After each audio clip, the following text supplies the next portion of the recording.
루카가 전한 거룩한 복음입니다. 그때 예수님께서 제자들에게 말씀하셨다. 사람들이 너희에게 손을 대어 박해할 것이다. 너희를 회당과 감옥에 넘기고 내 이름 때문에 너희를 임금들과 총독들 앞으로 끌고 갈 것이다.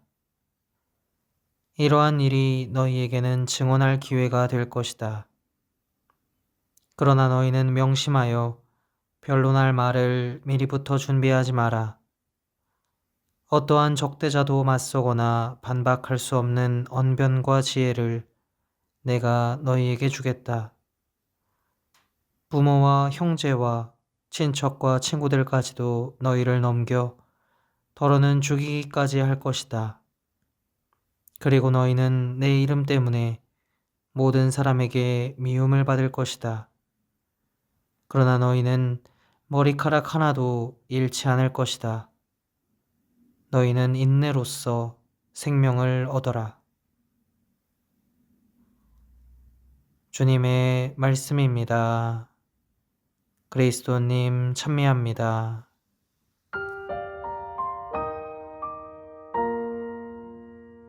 예수님께서는 성전 파괴 이전에 전쟁, 반란, 지진, 전염병 등 무시무시한 일들이 일어나겠지만 이에 앞서 혼란스러운 일들이 곳곳에서 발생할 거라 예고하십니다.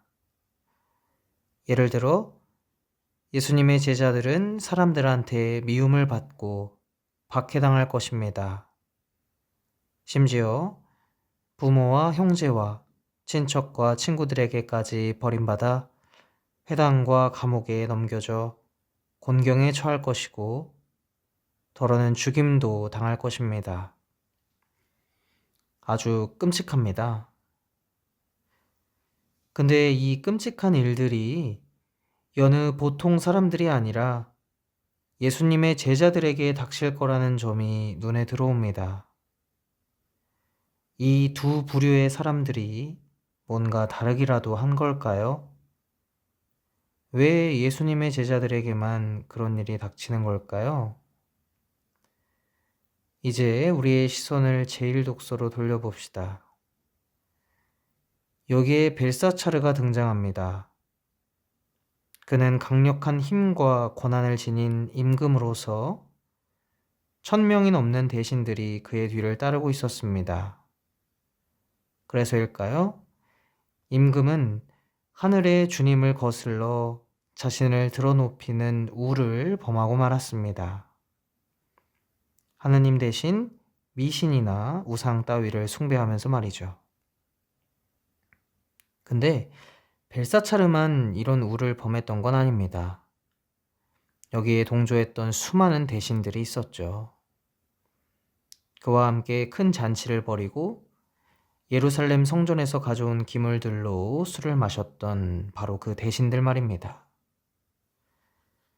반면에 제1독서에는 다니엘 예언자도 등장합니다. 그는 임금의 편에 서지 않았습니다. 하늘의 주님을 거스르지 않았습니다. 벨사차르 앞에서 임금 자신은 물론 나라의 분열과 파멸에 관한 내용을 담은 글자를 해석할 때조차 전혀 망설이지 않았습니다. 이런 무엄한 말로 상황이 곤란해질 수도 있었을 텐데도 다니엘은 당당했습니다. 그가 그렇게 할 수 있었던 이유는 오직 하느님께만 희망을 두었기 때문이었을 겁니다. 이렇게 생각한다면 예수님께서는 세상과 적당히 타협하며 살아가는 사람들이 아니라 하느님께만 희망을 두고 그분을 힘차게 증언하는 사람들에게 무시무시한 일들이 닥칠 거라 예고하셨던 거라 하겠습니다. 사랑하는 형제자매 여러분, 몇몇 전문가들을 중심으로 대한민국 위기론이 제기되고 있지만 여전히 우리나라는 건재합니다. 이와 마찬가지로 지구 멸망은 물론 세상 종말도 아직 요원해 보이죠. 하지만 곳곳에서 무시무시한 일들이 벌어지고 있습니다. 그런 일들을 억지로 외면하거나 아예 발생하지 않은 것인 양 취급해선 곤란합니다. 우리를 오랜 시간 괴롭혀 왔으며 지금도 여전히 우리의 발목을 붙잡고 있는 코로나 팬데믹을 기억하실 겁니다. 여전히 갈등과 분쟁 속에서 살아가는 사람들이 많으며 우크라이나, 러시아 전쟁이 현재 진행 중에 있다는 사실도 아실 겁니다.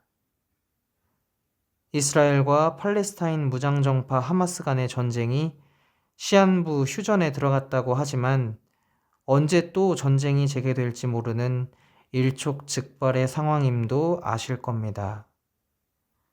이상기후가 일상이 되고 예전과는 비교할 수 없을 정도로 강력한 자연재해가 빈번히 발생하고 있다는 것도 모르실 리 없겠죠.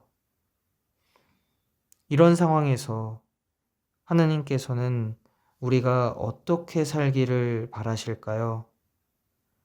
오늘 독서와 복음은 우리가 죽을 때까지 하느님께 충실하여 생명의 화관을 얻으라고 초대하고 있습니다. 여러분은 어떤 선택을 하시겠습니까? 이 세상에서 잠깐 부귀영화를 누리고 남들보다 조금 더 길게 목숨을 보전하려다가 참된 생명을 저버리시겠습니까? 아니면 생명과 죽음의 주관자이신 하느님께만 희망을 두고 그분 뜻대로 살아가 현세와 내세 모두에서 영원한 생명을 누리시겠습니까? 한번 곰곰이 생각해 볼 일입니다.